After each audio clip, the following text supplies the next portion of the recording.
अध्यक्ष महोदय, स्त्रियों के सबलीकरण और गरीबी रेखा के नीचे जीवन यापन करने वाले समूहों के प्रश्नों को केंद्र में लाने के लिए स्वैच्छिक संगठन जो भूमिका निभा रहे हैं वह महत्वपूर्ण है।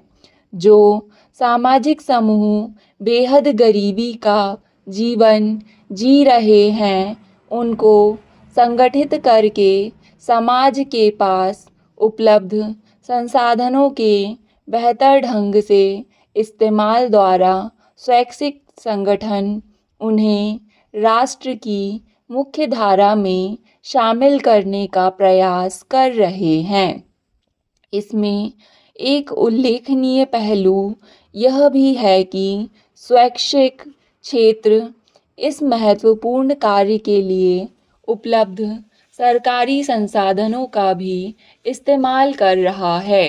देश के विभिन्न हिस्सों में स्व सहायता समूहों का गठन, सहकारी समितियों की संरचना, स्थानीय संसाधनों पर स्थानीय लोगों का नियंत्रण कुछ ऐसे स्वैच्छिक प्रयास हैं जिन्होंने सम्मानपूर्ण जीवन यापन की प्रक्रिया को गति प्रदान करने के लिए राष्ट्रीय व अंतर्राष्ट्रीय निकायों का ध्यान आकर्षित किया है। वस्तुतः सम्मानपूर्ण जीवन यापन की व्यवस्था करना संसाधनों की उपलब्धता की बजाय राजनैतिक संकल्प शक्ति पर अधिक निर्भर करता है।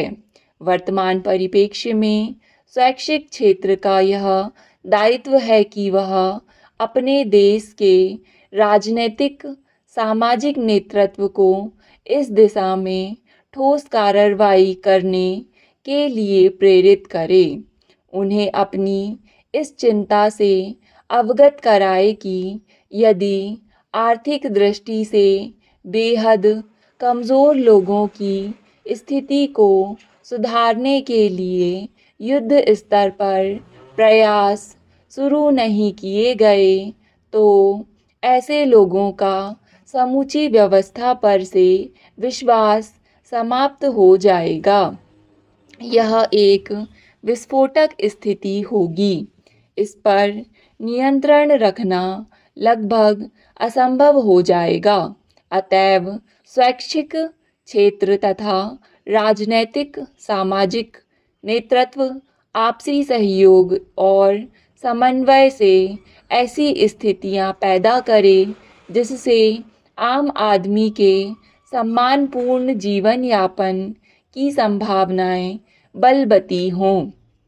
ऐसा करके ही हम अपने देशवासियों के मन में मानव अधिकारों के प्रति आस्था और विश्वास को मजबूती प्रदान कर सकेंगे।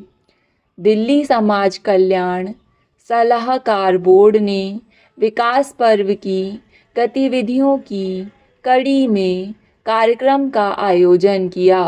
केंद्रीय समाज कल्याण बोर्ड की अध्यक्ष श्रीमती सिन्हा इस अवसर पर मुख्य अतिथि थीं। श्रीमती सिन्हा ने दीप प्रज्वलित कर इस कार्यक्रम का विधिवत उद्घाटन किया।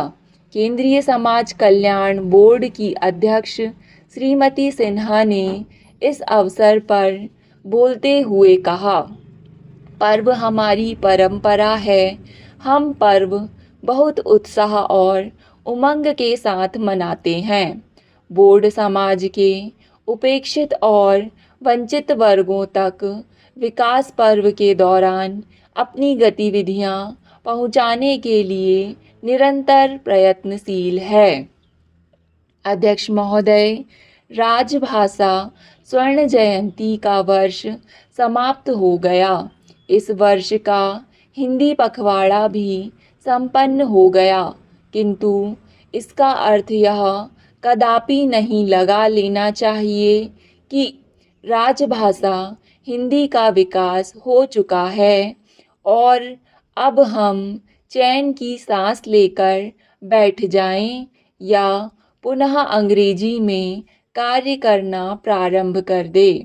राजभाषा का प्रयोग हमारे संविधान के प्रति कर्तव्य निष्पादन की आवश्यकता है एवं हमारी मातृभाषा के प्रति प्रेम, हमारे देश प्रेम और हमारी अस्मिता का प्रश्न है। यदि हम सच्चे भारतीय कहलाना चाहते हैं तो हमें अपनी मातृभाषा का प्रयोग करना होगा, उसका निरंतर बखूबी प्रयोग करते हुए गौरवान्वित अनुभव करना होगा।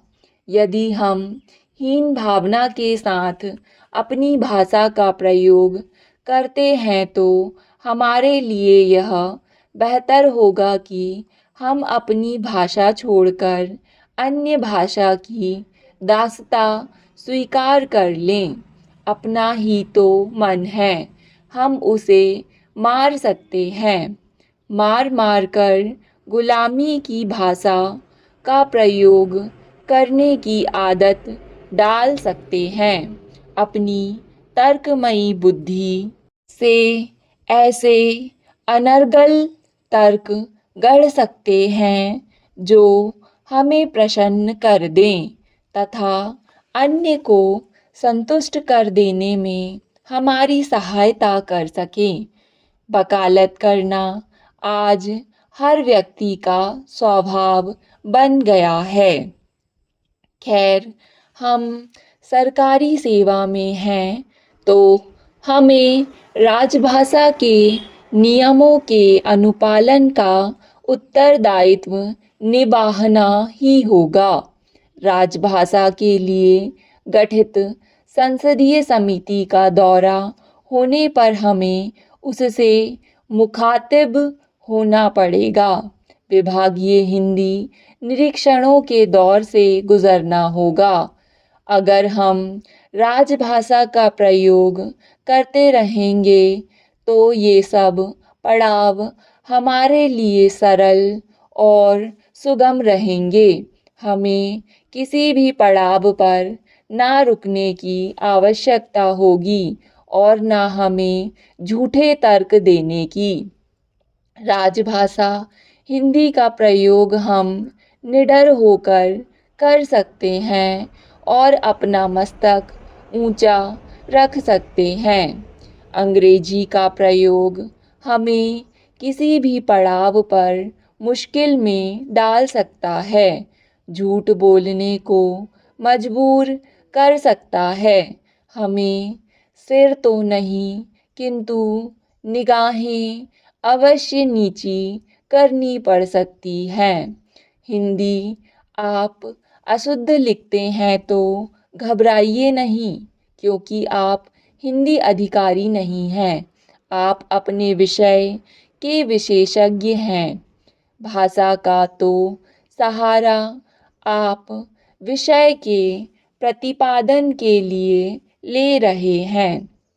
अंग्रेजी भी आप कितनी शुद्ध लिख लेते हैं, यह तो कोई अंग्रेजी भाषा पर अधिकार रखने वाला ही बता सकता है। व्याकरण के अनुसार चलने पर ही भाषा की शुद्धता होती है। अध्यक्ष महोदय, आज हम हिंदी अथवा अंग्रेजी में जो कुछ लिख व बोल रहे हैं वह मात्र अपनी बात समझाने के लिए व्याकरण के अनुसार ना हिंदी चल रही है और ना अंग्रेजी ही। ऐसे युगांतर में भी आप राजभाषा हिंदी के प्रयोग से कतराएं, कोई समझ की बात नहीं। राजभाषा हिंदी का प्रयोग यह कतई नहीं बांधता कि आप अंग्रेजी, उर्दू, संस्कृत, बांग्ला या अन्य किसी भाषा का प्रयोग ना करें। मुख्य प्रश्न है आपकी अपनी बात, अपना प्रतिपाद्य विषय समझाने का।